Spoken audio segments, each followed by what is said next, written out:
So we're going to be looking at how to calculate the force required to move an object. In other words, this force here, this F, what we're actually looking is to calculate the weight of the actual object that we're going to be looking at. Because every object on the planet is subjected to the same amount of gravitational acceleration, or the same G. Okay, that never changes. And we're going to actually round it up to 10 newtons of force pull down an object to the surface of the Earth for every kilogram of mass that that object has. Okay? The more kilograms of mass that an object has, the more force is going to be required to move that object. Consider, a 5-pound weight at the gym compared to a 100-pound weight at the gym. The 100-pound weight has a larger mass than the 5-pound weight, so it takes more force to actually move it. Now, when you have to calculate force, all right, this is the formula you need. F is equal to m times g, always. You must always start, number one, by writing your formula. Super important, because if you just write a bunch of numbers, people who are marking your work or looking at your work will not know what those numbers represent. You should always start off a problem by writing out the variables you are given. In this case, okay, if we look at example A on your slides, a 10-kilogram baby from a crib. How much force will it take to lift a 10-kilogram baby from the crib? So I'm going to write my givens. I was told that the mass of the baby is 10 kilograms. And I know what my G is because it never changes. As long as I am on Earth, my G will remain the same. We're going to call it 10 newtons of force for every kilogram of mass, or 10 newtons per kilogram. So in the question, we're being asked to figure out the force or the weight required to move a 10-kilogram baby out of a crib. So in order to pick that baby up, we have to put as much force as the actual weight of the baby. We don't know what the weight of the baby is, but we have the two variables here needed to solve this problem. And look at that, they're already in the proper units. Okay, kilograms and newtons per kilogram. So the next thing I do is I input this into my formula. I still don't know what F is, so I leave the letter there. And I don't have to change anything here. Now I can input my numbers. My mass is 10 kilograms. And I'm multiplying that by the coefficient of gravity, which is 10 newtons of force for every kilogram of mass. I get rid of any of the units I don't need. This cancels out with this because we're multiplying fractions here. Okay, we're eliminating the excess that we don't need. Okay, which means we're only left with newtons. Well, yes sirree. This is awesome because force, the unit for a force is the newton. So we're left with the right unit. We did this properly. So if I multiply these out, I get 100 newtons of force it's going to take me to move that baby out of the crib. Now I had to make no conversions here because my mass was already given to me in kilograms up in the corner. But if I take something like, I don't know, if I take something like a chocolate bar that has a mass of 350 grams, and I want to know how much force is required to lift it off the counter. Okay, well, I've got my mass. I know what gravity is, or my coefficient of gravity. I don't know what my force is. but I cannot get going right away. One of these things is not like the other. Okay, and all of the units have to be the same before you can keep going. I got kg right here, and I got g here. Uh-oh, it's not the same thing. Now, if we talk about conversions, if we look at actual conversions, we see that the gram is right smack dab in the middle. The smallest one that we work with is the milligram, and the largest one that we work with is the kilogram. Now, in between, you got decigrams, hectograms, centigrams, decagrams.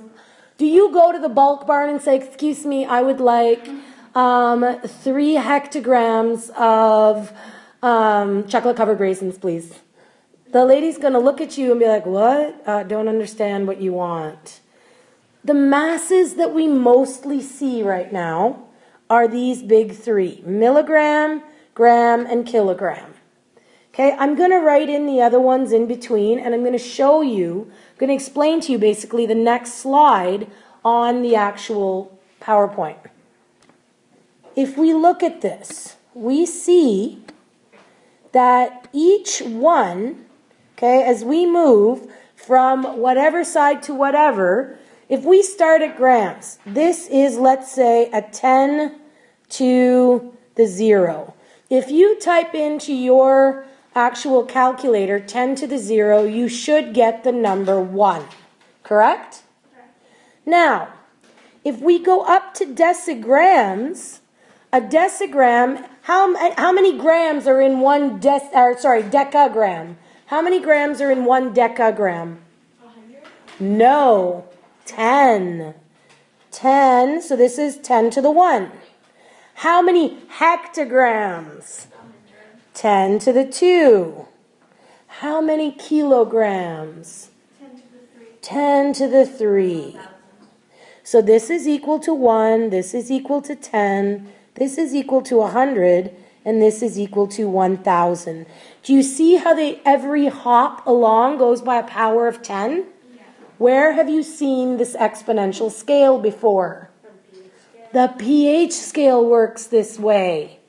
So if we go down from 1, decigrams, how many decigrams are there in 1 gram?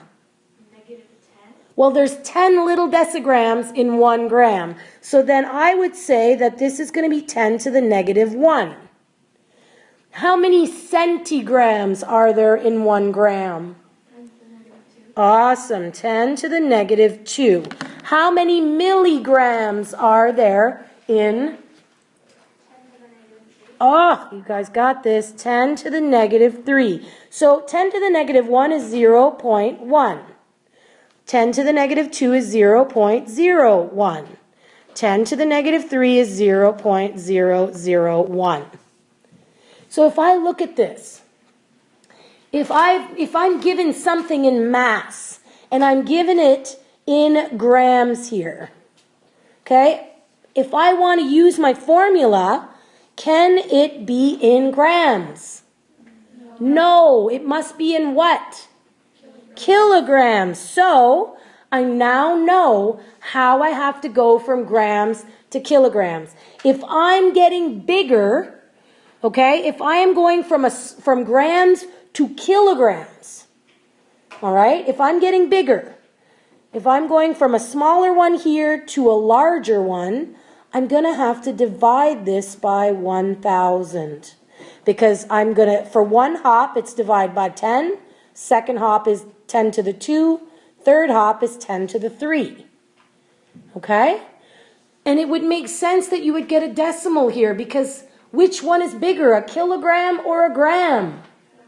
A kilogram is bigger. Okay? A kilogram has 1,000 grams in it. It has 1,000,000 milligrams. Okay? 6 hops. So when you're showing me your work, and the same goes from milligrams to grams, okay, this is also going to be dividing by 1,000. So if you want to go from milligrams all the way to kilograms, you're going to divide by 1 million. Because 1,000 times 1,000 is 1,000,000. Okay? Same if later on, maybe when we do other stuff, if you've got to go the other way, go from larger to smaller, you won't here, but later on, instead of dividing, what would you do? You'd multiply. So this is times 1,000, or times 10, times 10, times 10, 10 to the 3. Same goes for this. You're going to multiply to get how many milligrams there are in a gram. You'd multiply by 1,000. To go from kilograms all the way to milligrams, you're going to multiply by 1 million. If you're going the other way, You divide. Smaller to bigger, divide. Bigger to smaller, multiply. Okay? Now, if we go back to this, all right? I do not, and I'm not saying it's wrong, but in science language, because here's the deal. What works in math, and what your math teachers teach you, that's great for math. You're still doing the same work, but in science, I'm just teaching you a different way to do it. Okay? Neither are wrong, but for science, you need to learn how to do this the science way. I will finish this. If we look at the 350 grams that were given, we've got to change that to kilograms, otherwise this does not work. So in order to do that, I'm going to take my 350 grams. The mass that I'm looking for is in kilograms. So I want to know here, in order to get rid of my grams, how many grams go into 1 kilogram? 1,000 grams go into 1 kilogram. And this is great because look at this. Cancels these out. We multiply whatever's on the top and we divide it by whatever's on the bottom. So in this case, it becomes 350 divided by 1,000. 350 kg divided by 1,000 gives us 0.35 kilograms. Now that I have my kilograms, I can go back to my formula here. F is equal to m times g, where my m is 0.35 kg multiplied by my gravitational coefficient, 10 newtons per kg. My kgs cancel out, and I'm left with newtons.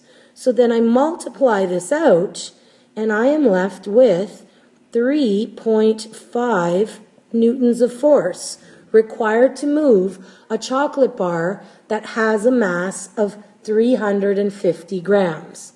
That makes sense that it's not a lot of force because it doesn't have a very big mass.